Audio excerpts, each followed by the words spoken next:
Hey, what's up guys, Jamie here and welcome to the fourth and final week of the preseason. It's late, I'm sorry. We are welcoming the Philadelphia Eagles to our Metlife Stadium in East Rutherford, New Jersey, and they would win the kickoff and elect to receive the ball. So we would get TJ Connolly to kick it away to them. So let's get underway. And now first play, Kafka, first series even, Kafka would look deep for his receiver on third down. That would be incomplete, so they would punt it back to us. And now McKnight on the tasker, blocking and a spin move would get him down to the 34 line of the Eagles, so giving the Jets good field position on our first drive. But now another third down for McElroy, and he would find a wide open Patrick Turner on the 11-yard line for a first down to the Jets.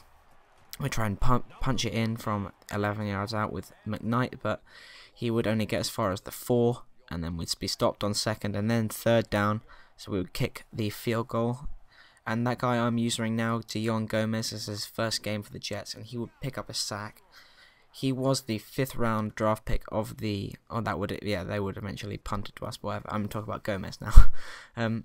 Gomez was the 5th round pick of the Redskins. But for some reason he was cut. Another man's loss is another man's gain, as is the case of that interception. Asamoah for some reason still in the game.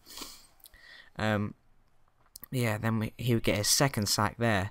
He's a strong safety, and I thought we need help at safety, so I will sign him on a 1-year deal. See how he plays. He turns out to have B potential, so that's always good. You can find someone like that just in the free agency. But Riley Cooper will be found by Kafka, looking deep on the sideline, giving the Eagles good field position. Now Dion Lewis would get down to the 24, another first down for the Eagles. Putting a nice drive hit together here is Mike Kafka. But he would ruin that all by looking for Riley Cooper and be picked off by Donald Strickland, and he just needs to get outside the tackle, and he could go all the way. Touchdown Jets, touchdown Donald Strickland. 74 yards to the house. Oh, getting thirsty. Fans love it.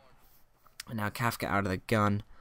Not much, loads of time. Would heave up deep for Jason. I think it's Avant. I'm not sure his first name. I think it's Jason, but I'm not sure. But he would fumble it after a hit by Nick Ballore. But LaShawn McCoy would recover it, and that would eventually lead to that missed field goal there. So they would get the ball back again eventually. We couldn't really get anything together on offense. And Mike Kafka would heave it deep, 40 yards for LaShawn McCoy, who was out in the slot there. And now Lewis again, I would whiff with Santonio Holmes for some reason is in the game. But now this is a fantastic play. Play action to McKnight. And yes, that is DeBrickashaw Ferguson with the reception. Gets down, I think that's a 40, or no, that'd be a 30-odd yard reception for the left tackle playing tight end. And as soon as I saw him line up at tight end, I thought, I can't not pass it to him. It's such a good opportunity, but McElroy would throw another pick there. Not good, and that would eventually lead to that touchdown by Chad Hall, jumping over Marquise Cole. And now Riley Cooper's in motion, and Kafka's in the gun, and Cole would mess up that coverage again. I think it was probably me using him, to be honest.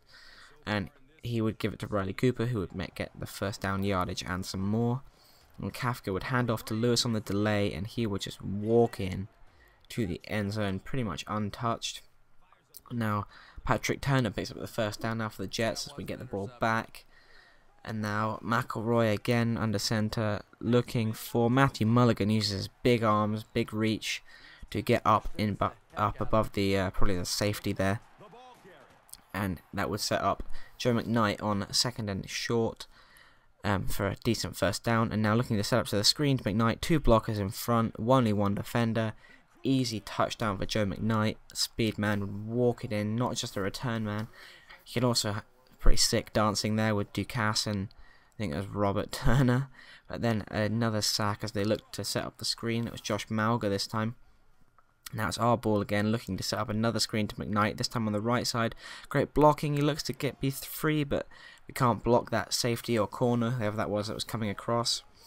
And they would only get down to the 26, but Joe McKnight weaving in and out of tackles and blocks. Great stuff, down to the 8-yard line now. And now play action to Joe McKnight as the run game's been going so well. He would find Matthew Mulligan, the pass is a bit low. He would be stopped short on the 1 yard line. Now play action McKnight and McElroy would be smashed by the defender there. And another smash getting in on the sack action is Santonio Holmes, our #1 wide receiver. I probably should have taken him out. I didn't want him to get hurt or anything. That would have been pretty shite. But now that play happens to me so much. So when we go to bat down the ball, one of our defensive backs goes to bat down the ball. This ball just bobbles into the hands of another receiver. It happens to me so much. It's really damn annoying. At that time, it happened to Brent Selleck, and now another Brent Selleck again. There, he would fall into the end zone, be tackled into the end zone. But now McElroy would find Mulligan on the 40-yard line as we need to drive. We need to get down there and score a touchdown in 30 seconds. Doesn't look too likely, but Mulligan is coming up clutch. That's his second first down on the drive.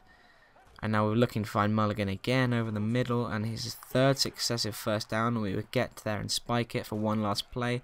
I thought go for Mulligan again, but I'd wait too long, and the pass is broken up, so we lose the game 24-20. And Donald Strickland is your player of the game with his 74-yard pick six. There's the touchdown, Andy Reid having a run. Yeah, that's some more confirmation of the thing. Let's get to the stats. Right, Greg McElroy probably put through for more yards in this one game than Sanchez did in the entire preseason, which is pretty horrendous. He would amount 270 odd yards, which is great to see from the third stringer. Be second stringer next season when I've had inevitably release what's his name, Mark Brunell. But great day on the ground for Joe McKnight, and great day in the air for Matthew Mulligan, who, bear in mind, he had 5 receptions for 97 yards. His first reception came midway through the third quarter. Wow. Imagine if I'd thrown it to him. We probably would have won if I'd have thrown it to him earlier. Anyway, the sacks. Wayne Hunter, yes, I talked about Gomez. Something else I did, because Wayne Hunter is awful. He's not a starting right tackle. So, yeah, there's Gomez, look how well he's done. 7 tackles, including 2 sacks. Anyway, Wayne Hunter, I got rid of him because he's crap.